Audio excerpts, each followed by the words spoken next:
Alright. Let's do the same exact thing. Today reacting to 3 videos in the Oh, that's a very scary image. Don't you agree? I'm gonna try the remake because that one on below is just a audiobook. So I'm gonna try that one. It had been a wet and stormy winter so a lot of the engines were out of work because the range lines had been shut down, and some of the people couldn't even leave their homes because of it. On one of those days, Sir Topham Hatt sat, panicking, in his office. Whoa. Oh dear, he said to himself, a worried expression spread across his face. Corvens gears is short on shunters, and I sent the last one to Natford. Oh, what should you? He sat, hitting his pen loudly on his deck as the clock slowly ticked away behind him. The stout gentleman felt sick to his stomach.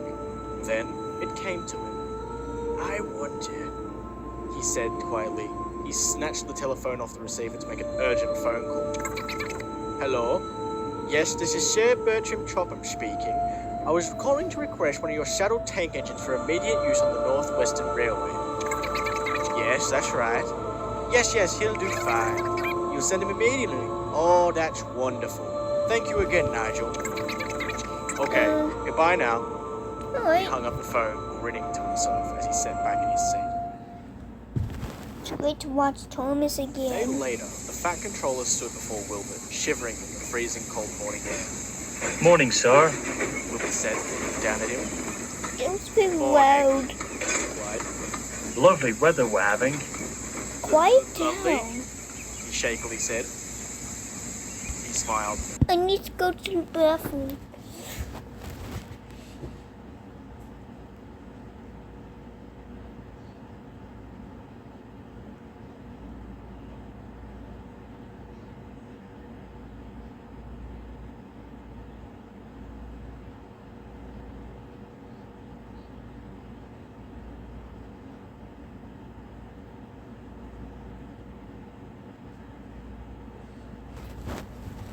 Okay, are you ready, guys? Okay, make sure you like and subscribe, or that monster in this video will come to your bed at 3 a.m.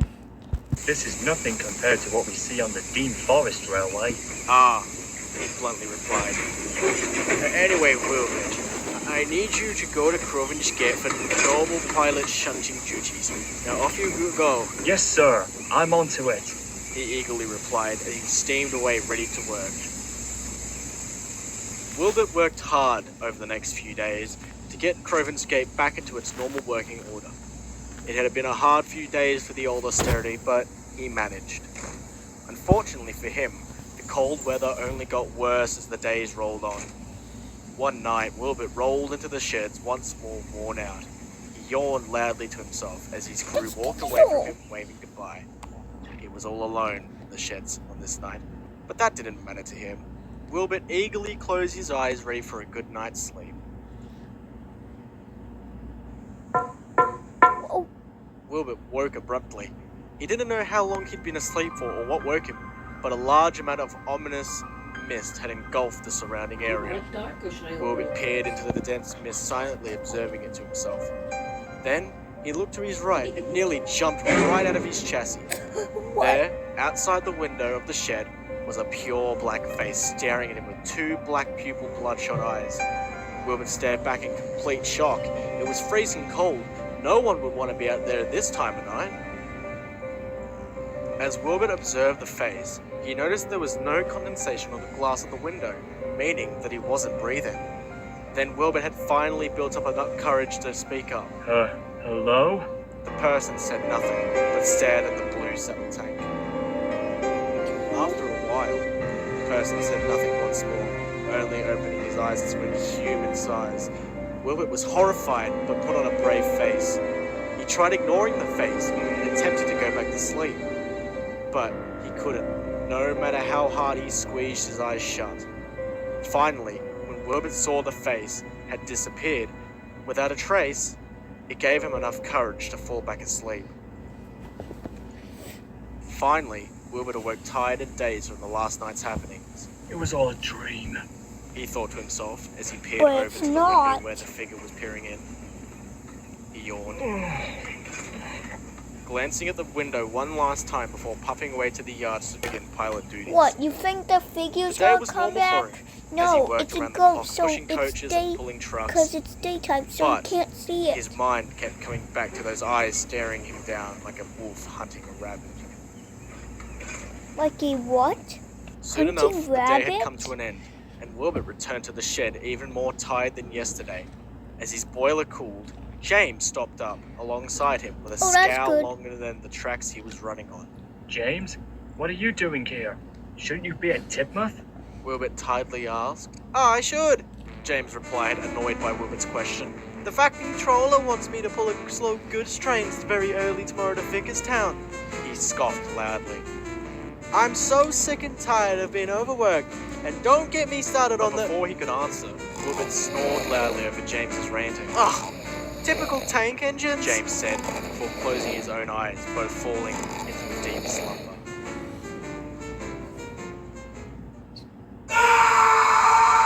Uh-oh, here we go Wilbert again. was jumped out of his sleep and looked all around. James was wide awake and staring with a horrific expression across from Wilbert. James? Are you okay? What is that? Wilbert looked over and saw the thing again at the same window. Its eyes were wider than last night, and tonight it was grinning at the two engines with a scary look of malicious intent. The engines didn't dare look away from it as the figure raised its long, bony hand and banged on the window 3 times. The engines shut their eyes tight. Go away! James yelled in fright. Wilbert said nothing as the dense fog silently rolled in. He kept his eyes shut for the longest time without opening them. Then, when he thought that the coast was clear, he opened them, but he instantly regretted it. Outside the shed, he saw an inhumanly lanky, grotesque, and pure black figure, the thing's eyes fixated on his own. Wilbert closed them again more tightly than he had ever before. Then he heard slow, concrete footsteps making their way towards Wilbert and James. He didn't open them for the longest time until a long, dry breath was all that was heard. This forced them to open his eyes, to reveal that the thing looked straight at him, only a few inches from his face. The large, black pupil, bloodshot eyes stared into his soul as Wilbert screamed out in horror. Wilbert was jolted awake with the sun in his eyes and his driver saying, Wilbert, Sir Topham's here to see you. Wilbert looked all around, stunned by what had just happened. He was completely speechless. Morning, Wilbert.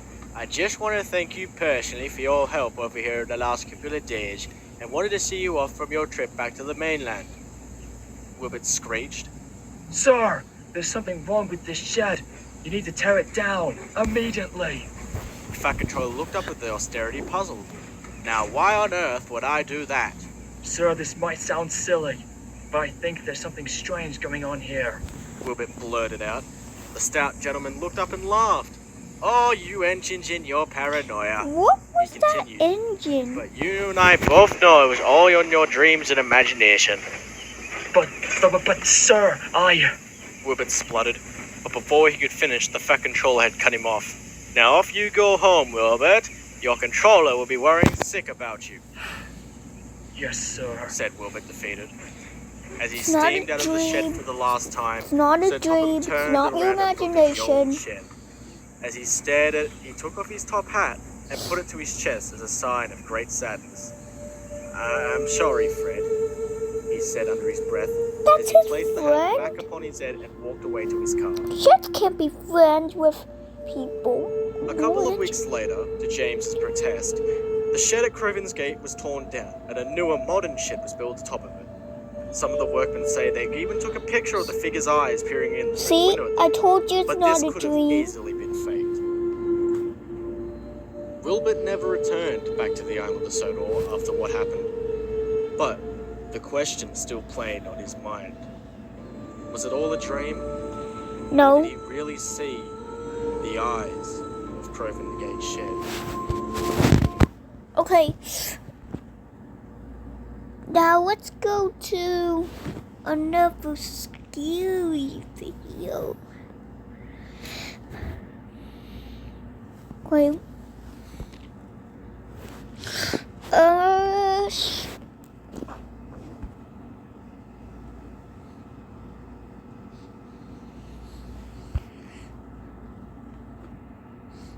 I'm gonna look for another one.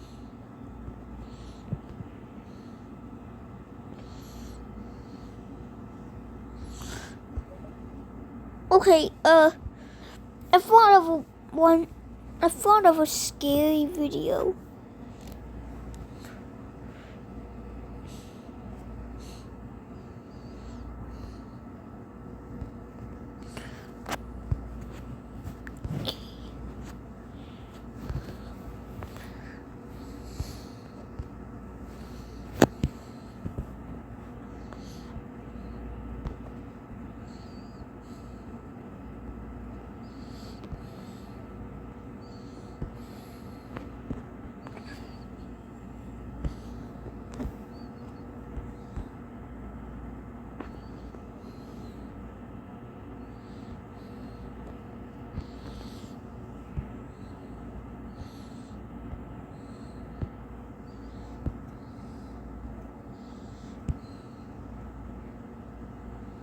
As you can see in the image, the rake. If you've been on the horror side of the internet for even a short amount of time, there's a good chance you've heard of the rake. The story of the rake first emerged in the early 2000s on the online forum 4chan. Initially, it took the form of a series of anonymous posts and accounts by individuals claiming to have encountered a mysterious creature in the woods. These narratives described a humanoid creature with pale, gaunt features.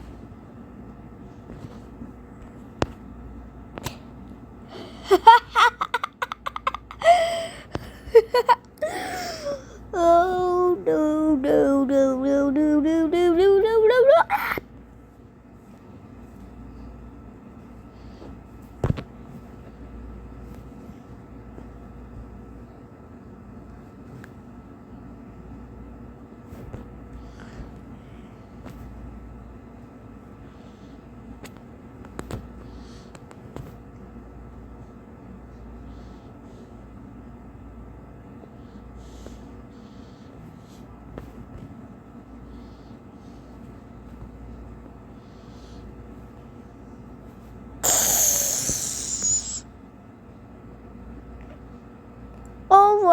Alright, I can't find one. So like and subscribe or that thing will come into your bed.